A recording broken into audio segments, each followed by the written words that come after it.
Me llamo Darío Mendoza. He dedicado más de 30 años de mi vida a este solitario trabajo de guarda forestal, adentrándome en las verdes y húmedas profundidades de lo que llamamos naturaleza salvaje aquí en el norte de España. He presenciado la furia de los elementos, transformando mansos ríos en torrentes de lodo y rocas que arrasaban con todo a su paso. Me he enfrentado a la mirada salvaje de un lobo ibérico, defendiendo su camada con un gruñido que parecía provenir de las profundidades de la tierra. Y he cargado sobre mis hombros, más veces de las que me gustaría admitir, el frío peso de los cuerpos que el bosque se empeñó en ocultar, víctimas de accidentes, desorientación o la mismísima locura humana. Pero nada, absolutamente nada en todas estas décadas de servicio, ninguna tormenta, ninguna bestia, ninguna tragedia tangible pudo prepararme para lo que encontré o lo que me encontró en esa zona olvidada del Parque Natural de las Brumas Eternas, un lugar que los antiguos ya temían. Lo peor fue no encontrar el cuaderno con sus páginas amarillentas y su cubierta deshilachada. Lo peor, lo que todavía me hiela el alma y me hace tambalear el pensamiento, fue ver mi nombre escrito allí, en aquellas páginas antiguas, incluso antes de tener el coraje o la maldición de abrir la primera página. La Reserva Natural de las Nieblas Eternas, un vasto territorio de montañas escarpadas, valles profundos y bosques que parecen intocados por el tiempo, siempre ha sido mi lugar de trabajo y, en cierto modo, mi refugio. A los 54 años, la soledad de las largas patrullas ya no me aterraba. Al contrario, encontraba allí una especie de paz austera, una silenciosa comunión con los robles centenarios, los tejos sombríos y las alfombras de musgo que cubrían cada roca y rama caída. Soy conocido entre mis colegas, los pocos que aún se aventuran por estos parajes, por mi impecable memoria para los detalles topográficos y por el rigor casi obsesivo con el que llevo mis registros de campo. Cada árbol notable, cada huella de animal, cada sutil cambio en el paisaje era debidamente anotado, catalogado, como si pudiera, mediante esta meticulosa organización, imponer algún orden al caos inherente de la naturaleza. Poco sabía que estaba a punto de encontrarme con un orden mucho más antiguo y terrible, una lógica que se burlaba de mis mapas y notas. La reserva, a pesar de su belleza indómita, tenía una reputación sombría, especialmente en una de sus secciones más remotas y de difícil acceso, un lugar conocido entre los lugareños como la Senda de las Ánimas Perdidas. Era una zona de vegetación especialmente densa, donde la niebla parecía perpetuarse incluso en los días más despejados, y donde a menudo reinaba un silencio denso y antinatural. Muchos de los guardabosques más jóvenes, e incluso algunos veteranos, evitaban patrullar allí, alegando una sensación de opresión, de ser constantemente observados por ojos invisibles. Yo, con mi escepticismo habitual, siempre atribuía estos informes al poder de la sugestión y a la atmósfera naturalmente inquietante del lugar.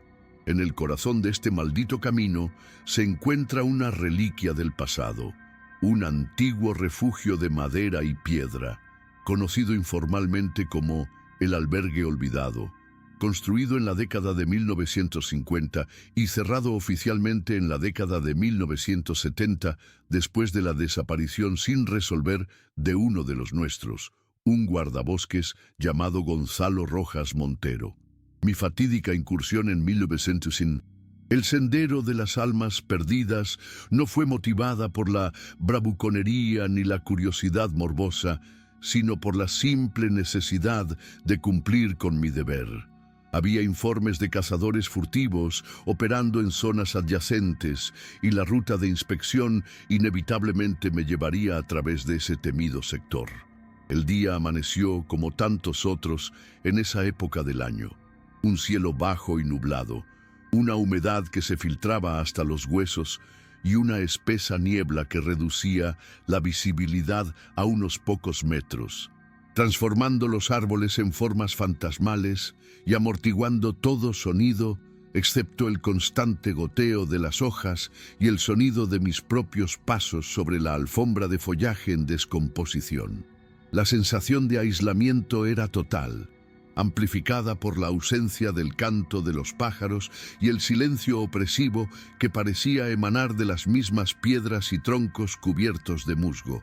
Tras varias horas de extenuante caminata por senderos mal definidos y terreno irregular, la fatiga comenzó a azotarme. Fue entonces cuando vi, a través de la niebla y la densa vegetación, la silueta oscura y decrépita del albergue olvidado. La estructura estaba en ruinas, el techo parcialmente derrumbado, las paredes de madera podridas y cubiertas por una gruesa capa de musgo verde oscuro, y las raíces de los árboles cercanos serpenteaban entre las grietas de los cimientos, como si el propio bosque estuviera devorando lentamente esta cicatriz humana en su paisaje. A pesar de su aspecto lúgubre y la siniestra historia que lo rodeaba, decidí que sería un lugar aceptable para un breve descanso y para resguardarme de la llovizna que había empezado a caer. Empujé la puerta deformada, que crujió como un lamento, y entré en el oscuro y húmedo interior del refugio. El interior del albergue olvidado era aún más desolado de lo que sugería su fachada. El aire era denso, cargado de olor a mojo, madera podrida y el sutil pero persistente olor a algo quemado hace tiempo, quizá procedente de la chimenea de piedra que dominaba un rincón, ahora obstruida por escombros y telarañas. Había una sola ventana pequeña, cuyos cristales estaban rotos y cubiertos de mugre opaca, dejando solo una luz tenue y fantasmal penetrar en la habitación. Restos de muebles rústicos, una mesa desvencijada, dos sillas desparejadas y un catre oxidado yacían dispersos por la sala principal, como testigos silenciosos de una ocupación abandonada hacía mucho tiempo. Me senté en una de las sillas, que crujió peligrosamente bajo mi peso, y saqué mi botella de agua y una hogaza de pan duro de mi mochila. Mientras comía en silencio, mis ojos recorrieron la habitación, observando los detalles de la decadencia, las manchas de humedad en las paredes, los hongos que crecían en los rincones oscuros, los grafitis toscos grabados en la madera por algún visitante anónimo de tiempos pasados. Entonces, algo me llamó la atención. En una de las paredes laterales, hecha de tablones de madera oscura, había una sección que parecía ligeramente desalineada, una sutil hendidura que rompía la uniformidad de la superficie. La curiosidad, un instinto que a menudo supera a la prudencia en hombres de mi profesión, me impulsó a investigar. Me acerqué y, presionando uno de los tablones, sentí que cedía ligeramente. Con un poco más de fuerza, el tablón se desplazó hacia adentro, revelando un pequeño compartimento hueco en la pared, un ingenioso y discreto escondite, y allí, descansando sobre una capa de polvo acumulado con el tiempo, estaba un cuaderno. Con el corazón latiéndome un poco más rápido de lo normal, saqué el cuaderno de su escondite. Era un objeto de aspecto antiguo, encuadernado a mano con esmero, que contrastaba con el rústico entorno.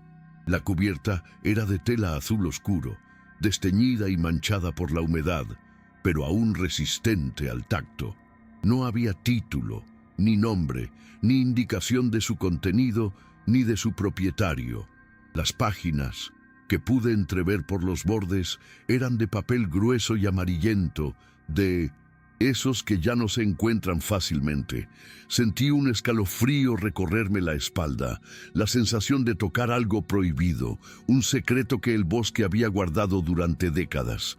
Le di la vuelta al cuaderno y, en la contraportada, escrita con tinta azul, ya un poco desteñida pero aún perfectamente legible, encontré una breve y enigmática inscripción: Manual de Supervivencia, por G.R.M. Las iniciales me helaron la sangre. GRM Gonzalo Rojas Montero.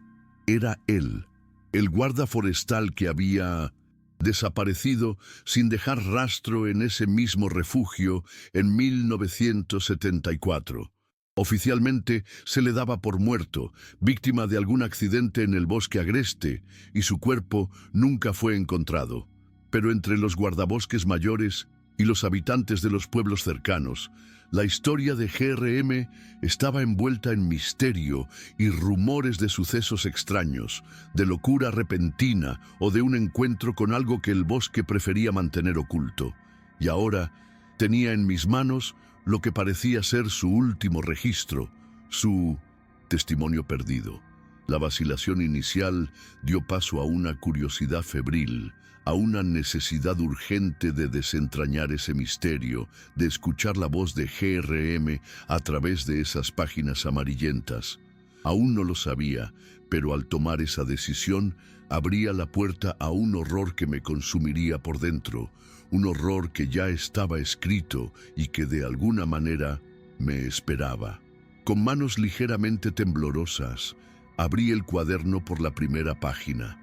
La letra de Gonzalo Rojas Montero era firme y elegante, la de un hombre culto y metódico, muy similar, de hecho, a la forma en que registraba los acontecimientos en mis diarios de campo. El texto comenzaba de forma bastante ordinaria, como cabría esperar de un guardabosques en una patrulla solitaria. Las primeras entradas, fechadas en el otoño de 1974, describían el clima de la región, con sus persistentes nieblas y lloviznas, la austera belleza de la vegetación de la senda de las ánimas perdidas, con sus líquenes colgando de las ramas como barbas de anciano y sus árboles de troncos oscuros y retorcidos.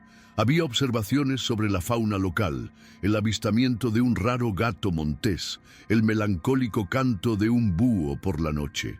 GRM describía la rutina solitaria en el hostal olvidado, la preparación de comidas sencillas, el mantenimiento del equipo, la sensación de profundo aislamiento, pero también de cierta paz que se encuentra en comunión con la naturaleza salvaje. Estos eran relatos que podrían haber sido escritos por mí mismo en 1900. Cualquiera de mis incursiones en esos lugares remotos. Sentí una extraña conexión con este hombre, una empatía que trascendió las décadas que nos separaban. Pero a medida que avanzaba en las páginas, el tono de las notas comenzó a cambiar, sutilmente al principio, luego cada vez más alarmante. Las descripciones de la naturaleza, antes apreciativas, se cargaron de una creciente aprensión. GRM comenzó a reportar ruidos extraños que provienen de las profundidades de los árboles por la noche, como si el bosque mismo gimiera o susurrara secretos indescifrables.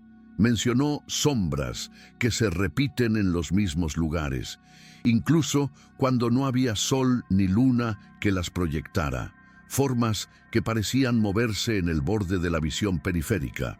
Y, lo más inquietante, comenzó a describir una creciente sensación de desorientación, como si los senderos familiares ya no condujeran a los mismos lugares al día siguiente, como si el bosque mismo se reconfigurara a su alrededor, convirtiéndose en un laberinto viviente. Leer estos pasajes en los que la racionalidad de GRM parecía dar paso gradualmente a una percepción alterada y temerosa de la realidad, me inquietó profundamente. Conocía la sensación de aislamiento prolongado y las artimañas que la mente puede jugar en tales circunstancias, pero la consistencia y la especificidad de sus observaciones resonaban con algunas de las leyendas locales sobre el sendero de las almas perdidas, historias que siempre había descartado como meras supersticiones. Seguí leyendo, impulsado por una mezcla de fascinación mórbida y una creciente identificación con la difícil situación del hombre. El cuaderno ya estaba más de la mitad, y la letra de GRM, antes tan clara y ordenada, se había vuelto más apresurada, casi febril, las palabras apretujándose en la página como si luchara contra el tiempo. o contra su propia cordura. Y entonces llegué a una entrada que me detuvo el corazón. La fecha en la parte superior de la página, escrita con el mismo bolígrafo azul descolorido, pero con una urgencia que parecía saltar del papel, era la fecha de hoy. El día que yo, Darío Mendoza, estuve allí, en ese mismo refugio olvidado, leyendo ese mismo cuaderno. Un escalofrío me recorrió la espalda y se me hizo un nudo en la garganta. ¿Cómo era posible? Era una macabra coincidencia. Una broma cruel de algún otro visitante desconocido que había encontrado el cuaderno antes que yo y había añadido esa fecha. Pero la letra, aunque más errática, parecía ser la de GRM, y la tinta tenía el mismo aspecto envejecido de las páginas anteriores. Y entonces, en medio de frases inconexas sobre el tiempo que se dobla sobre sí mismo y ojos que miran desde la niebla, leí las palabras que confirmaron mis peores temores, palabras que parecían escritas por una mano fantasmal específicamente para mí. Darío Mendoza estará aquí hoy, leerá esto y entenderá.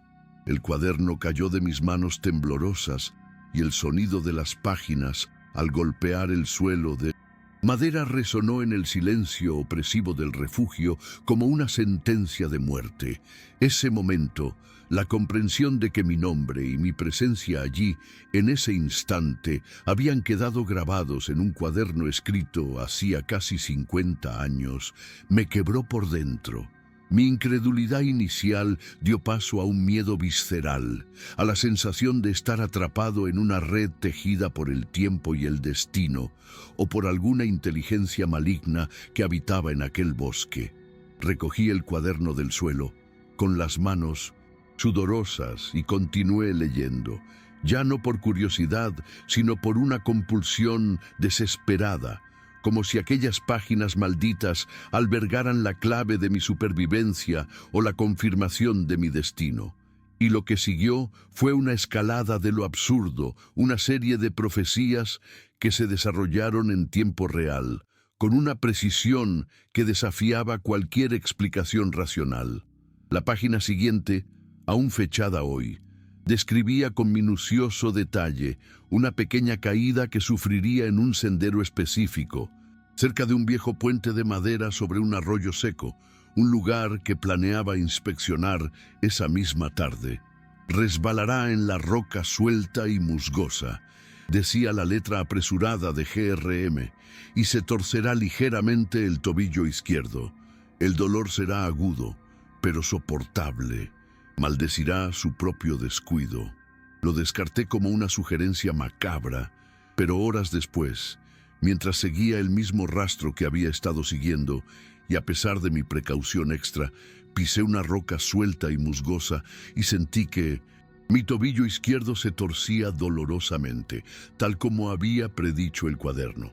El dolor agudo, mi maldición murmurada, todo encajaba. El miedo se convirtió en pánico. Regresé corriendo al hostal olvidado, cojeando y con el corazón latiendo con fuerza. Abrí el cuaderno de nuevo, con las manos temblorosas. La siguiente entrada, también fechada ese mismo día, predecía una llamada de radio que recibiría de la base principal alrededor de las 5. Una llamada con tantas interferencias que apenas podía distinguir el mensaje sobre una alerta meteorológica. El silbido será como voces distorsionadas, decía, y pensará que el aparato está averiado. Y puntualmente a las 5:10, mi radio portátil, que hasta entonces funcionaba perfectamente, emitió una llamada desde la base, pero la voz del operador era casi ininteligible, interrumpida por una estática violenta y sonidos que parecían susurros electrónicos, tal como había descrito GRM, con cada profecía cumplida, con cada acontecimiento anticipado con precisión milimétrica por el cuaderno de GRM, sentía que mi comprensión de la realidad se desmoronaba. Este objeto no era solo un viejo diario, Era un oráculo macabro, un guión para mi presente, escrito por una mano del pasado. La tercera predicción para ese fatídico día implicaba el avistamiento de una figura en la distancia, entre las ramas retorcidas de los árboles, al anochecer, mientras la niebla se espesaba.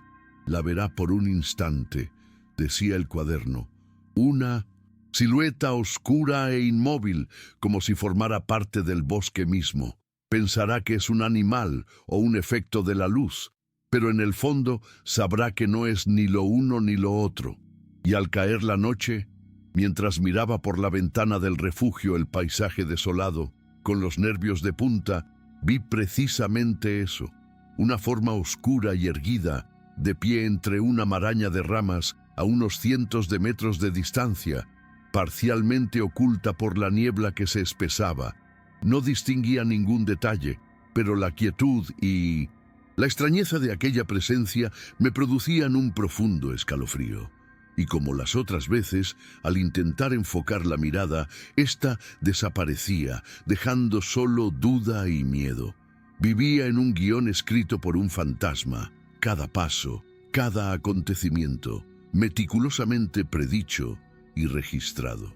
¿Qué más estaba escrito en aquellas páginas? ¿Cuál sería el siguiente acto de aquella macabra obra?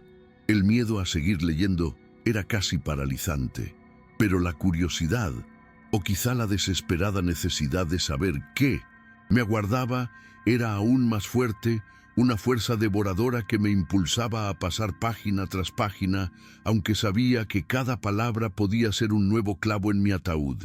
Aquel cuaderno azul, antaño un hallazgo intrigante, se había convertido en una fuente de puro terror, un objeto sensible que parecía alimentarse de mi angustia y mi creciente temor. Las últimas páginas del cuaderno de GRM, las que seguirían a mi primer día en el hostal olvidado, seguían, para mi momentáneo alivio, en blanco. Pero esta ausencia de escritura era casi tan inquietante como las profecías ya cumplidas. Era un futuro abierto, un guión aún no revelado, pero que presentía, con una aterradora certeza, ya determinado. El bolígrafo de tinta azul, el mismo que GRM había usado para sus notas, estaba sujeto al lateral del cuaderno con una pequeña goma elástica. Y fue durante la segunda noche que pasé en aquel refugio maldito, mientras intentaba dormir en vano, que comenzó el fenómeno más extraño y enloquecedor. Alrededor de las 3 de la mañana, hora que en muchas culturas se asocia con la actividad sobrenatural, oí un sutil sonido proveniente de la mesa donde había dejado el cuaderno. Un ligero, casi imperceptible arrastre, como el de un bolígrafo deslizándose sobre el papel. Me levanté del catre, con el corazón latiéndome con fuerza, y con manos temblorosas encendí la lámpara de gas y la iluminé sobre la mesa. El cuaderno estaba allí, exactamente como lo había dejado, pero el bolígrafo, que había estado a su lado, ahora descansaba sobre una de las páginas en blanco, como si acabara de ser usado.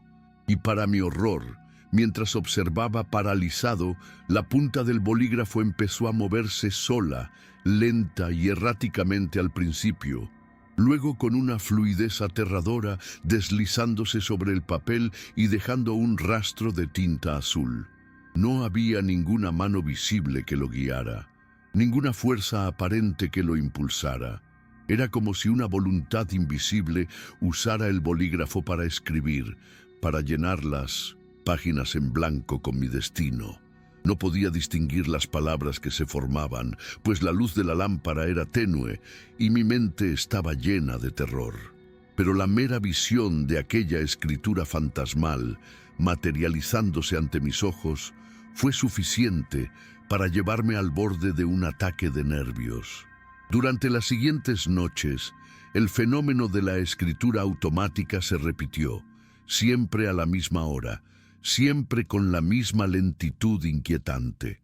Ya no me atrevía a acercarme a la mesa durante Esos episodios, limitándome a observar desde las sombras de mi litera, con el cuerpo temblando de frío y miedo, y los sonidos que emanaban del cuaderno, incluso cerrados sobre la mesa, eran otra fuente de tormento.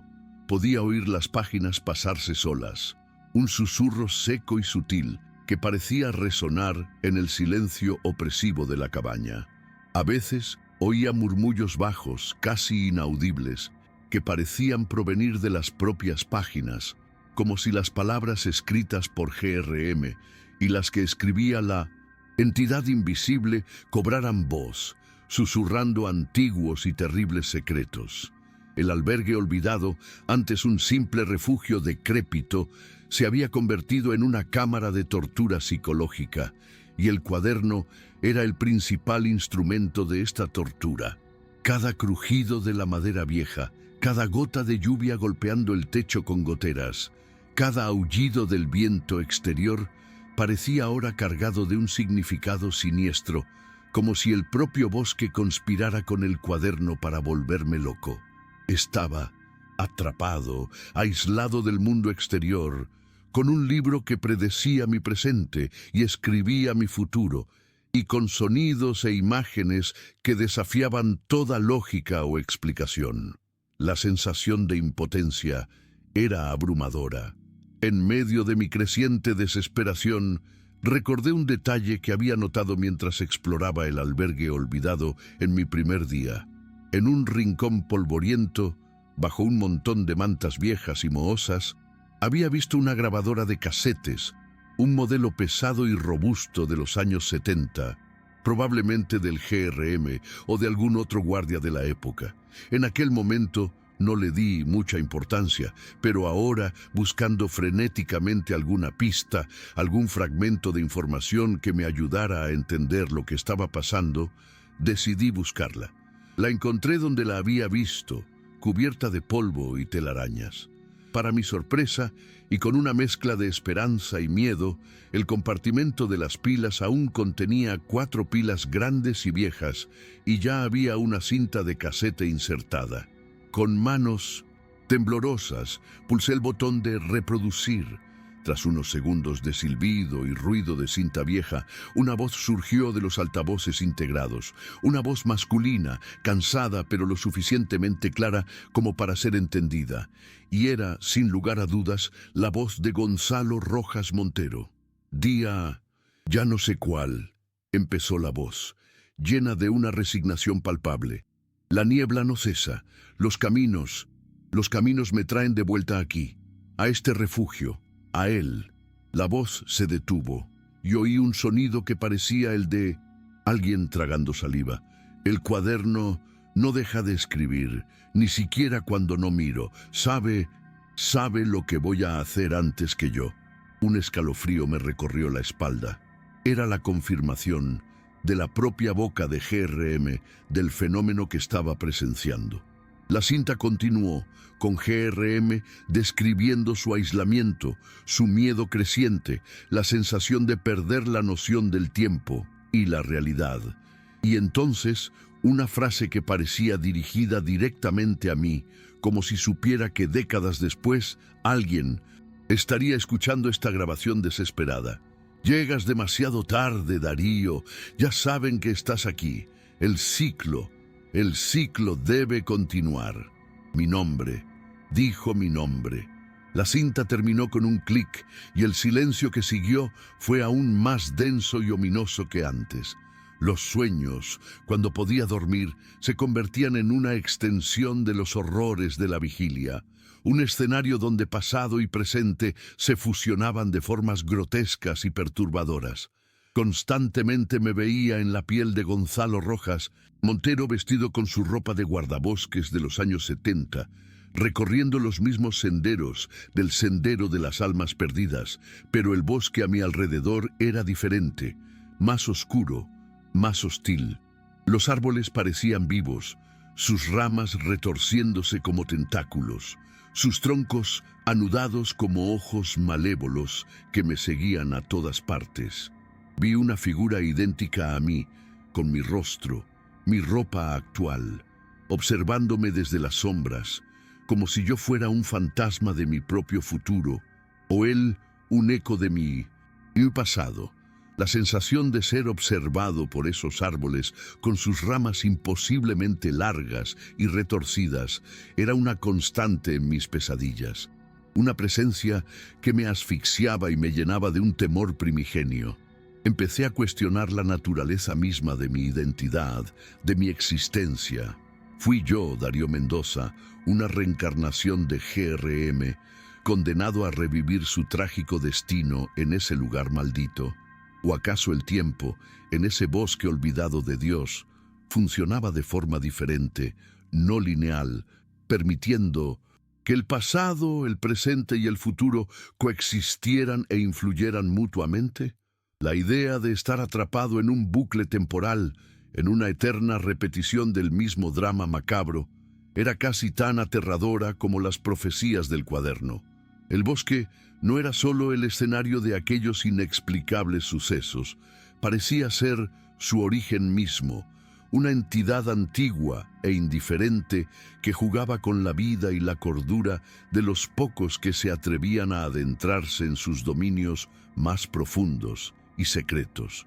Impulsado por la creciente desesperación y la necesidad de escapar de esta pesadilla que se había convertido en mi realidad, decidí ignorar las advertencias implícitas del cuaderno y las profecías que aún podrían venir. Necesitaba salir del sendero de los animales perdidos, necesitaba llegar a la base central de la reserva, pedir ayuda, informar lo que estaba sucediendo, aunque pensaran que estaba loco. Recogí mis pocas pertenencias, me aseguré de que la radio portátil funcionara, aunque dudaba que tuviera señal en esa zona maldita, y salí del albergue olvidado, dejando atrás el cuaderno azul y la grabadora GRM, como si al deshacerme de esos objetos pudiera liberarme de la maldición que cargaban. Empecé a caminar por el sendero principal, el que según mis mapas y mi experiencia debería llevarme hacia el sector este de la reserva y finalmente a la carretera. Pero después de unas horas de extenuante caminata, bajo la niebla persistente y la llovizna que había comenzado a caer de nuevo, me di cuenta con creciente horror de que algo iba terriblemente mal. Los árboles, las formaciones rocosas, los pequeños arroyos, todo me parecía familiar, pero a la vez sutilmente alterado, y, para mi desesperación, tras lo que pareció un giro completo, volví a ver la silueta decrépita del albergue olvidado frente a mí a través de la niebla. Había estado caminando en círculos, o peor aún, el propio sendero se había reconfigurado para llevarme de vuelta al punto de partida. Probé otras rutas, senderos secundarios que conocía, atajos a través del denso bosque, pero el resultado era invariablemente el mismo. El bosque parecía jugar conmigo, un laberinto vivo y consciente que se cerraba a mi alrededor, impidiendo cualquier intento de escape. El pánico comenzó a consumirme, la sensación de estar irremediablemente atrapado en esta pesadilla lúcida. Exhausto, empapado y al borde de un ataque de nervios, regresé al albergue olvidado, derrotado. La cabaña me recibió con su silencio opresivo y su olor a humedad y desesperación. El cuaderno azul seguía sobre la mesa, como burlándose de mi fallido intento de fuga. Con manos temblorosas, lo abrí de nuevo y vi que la entidad invisible había escrito nuevas palabras mientras yo estaba ausente. Eran frases cortas e imperativas, como órdenes directas dirigidas a mí. La primera decía: «Vuelve al refugio, Darío, tu lugar está aquí». La segunda, aún más siniestra: «No hables de mí con nadie. Lo que pasa en el camino, se queda en el camino». Y la tercera, la que selló mi destino y me hizo prisionero de este ciclo macabro: «Sigue escribiendo, Darío. Hay que completar el manual». La amenaza implícita en esas palabras era clara. Ya no era un observador pasivo de los acontecimientos, ni siquiera una víctima de las profecías de GRM. Me había convertido en parte del proceso, un instrumento de esa fuerza desconocida, con la terrible tarea de continuar el manual de supervivencia, quizás para el próximo incauto que se aventurara en esas tierras malditas. La idea de que mis propias manos, guiadas por una voluntad externa, pudieran registrar los horrores venideros o incluso las profecías de la muerte de otro, me repugnaba. Pero la sensación de impotencia era tan abrumadora que cualquier intento de resistencia parecía inútil. Estaba atrapado y el cuaderno era a la vez mi carcelero y mi confesor. Los días siguientes fueron una profunda resignación y miedo constante. Obedecí las órdenes implícitas del cuaderno, permaneciendo en el refugio, limitando mis salidas al mínimo indispensable para ir a buscar agua y leña y evitando cualquier intento de comunicarme con el exterior. Y, en las frías y silenciosas mañanas, veía cómo el bolígrafo se movía solo sobre las páginas en blanco, llenándolas de una caligrafía que a veces se parecía a la de GRM. A veces adquiría un estilo más fino, elegante, casi femenino, y a veces incluso un garabato infantil e inquietante. No me atrevía a leer lo que se escribía durante esas sesiones nocturnas, temiendo lo que pudiera encontrar. Pero la curiosidad o la compulsión siempre triunfaba, y durante el día, con la luz incierta filtrándose por la ventana sucia, leía las nuevas entradas, cada una un nuevo clavo en mi cordura. Eran descripciones detalladas de mis pensamientos y miedos más íntimos, observaciones sobre el comportamiento de los pocos animales que aún se aventuraban cerca del refugio y, lo más aterrador, predicciones de eventos futuros, algunos tan banales como la llegada de un frente frío, otros cargados de un presagio oscuro e inevitable. Y entonces, en una mañana particularmente gris y opresiva, encontré la entrada que más temía. En una página fechada el sábado siguiente, dentro de 3 días, había una sola frase, corta, brutal y terriblemente específica, escrita con letra firme e impersonal. Darío Mendoza, de 54 años, guardabosques, fallece hoy, sábado, a las 3:17 am, en el refugio olvidado, Senda de las Ánimas Perdidas. Debajo de la frase había un espacio en blanco, como si esperara el relato de mi propia muerte. Comenzó la cuenta regresiva para mi anunciada muerte. Aquellos 3 días fueron los más largos y angustiosos de mi vida. Cada hora que pasaba era una tortura, cada crujido de la madera del refugio, un presagio del fin. Lo intenté todo para evitar lo inevitable. Reforcé la puerta y las ventanas con los pocos clavos y tablas sueltas que encontré. Mantuve la farola de gas encendida día y noche, temiendo la oscuridad. Evitaba dormir, alimentándome con café fuerte y el miedo puro que me consumía. Pero sabía, en el fondo de mi alma, que era inútil. El cuaderno ya había dictado mi destino y el bosque que me rodeaba parecía cómplice de esa sentencia. En la noche de aquel fatídico sábado, la atmósfera en el albergue olvidado se volvió casi irrespirable. El silencio exterior era absoluto, antinatural. No se oía el sonido del viento, ni el canto de los grillos, ni de los búhos, ni siquiera el susurro de las hojas. Era como si todo el bosque contuviera la respiración, esperando.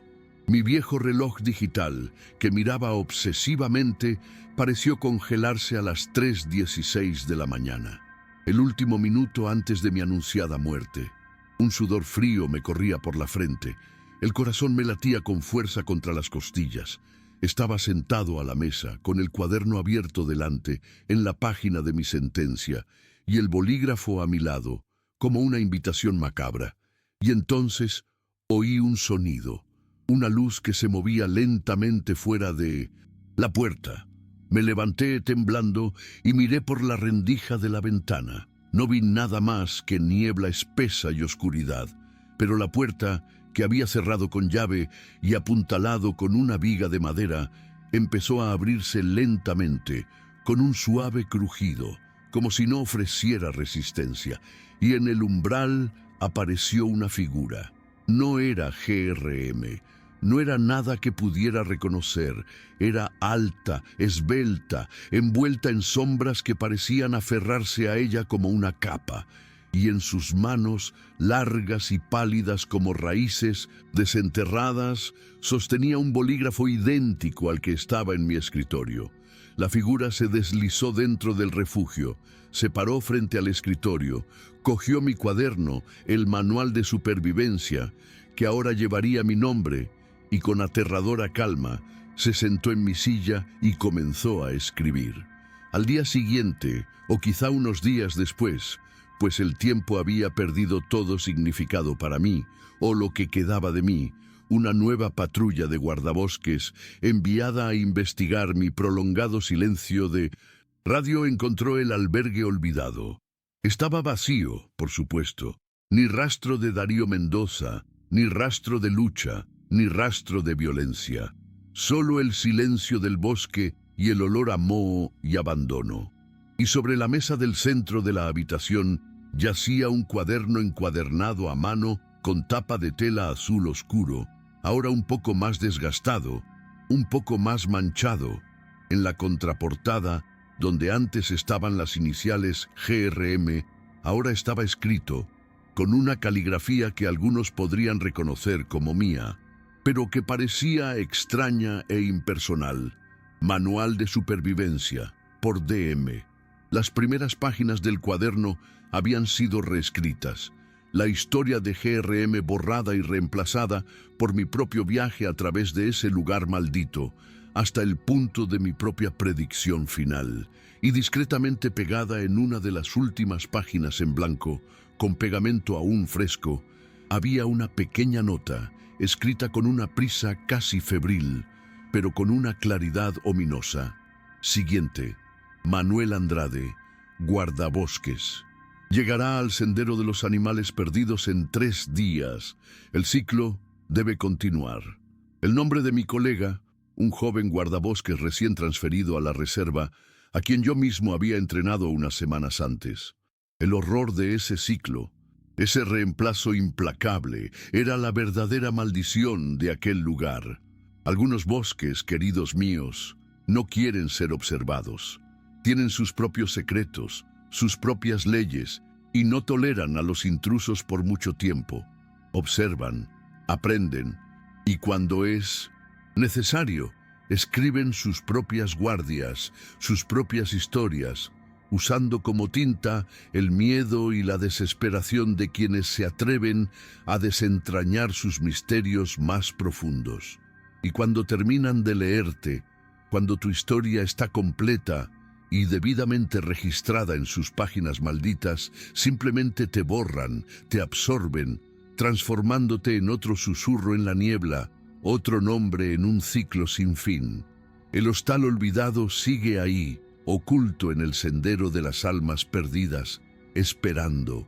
Y el cuaderno, el cuaderno también espera. Sus páginas en blanco ansiosas de una nueva historia, una nueva víctima. Si un día, por un capricho del destino o un error de navegación, encuentras un cuaderno escrito a mano en un lugar solitario y olvidado, donde nadie debería estar, resiste la tentación, ciérralo, déjalo donde lo encontraste y no lo vuelvas a abrir. No leas ni una sola palabra, porque algunas historias, una vez leídas, se convierten en tuyas, y algunas puertas, una vez abiertas, jamás se pueden volver a cerrar. Gracias por escuchar esta historia, esta advertencia, que quizás sea lo único que quede de Darío Mendoza. Y si estas palabras te dieron escalofríos, si la niebla del sendero de las almas perdidas pareció rozarte la cara, dale a me gusta y suscríbete, porque hay muchos más manuales de supervivencia esperando ser escritos, y el próximo nombre podría ser el tuyo.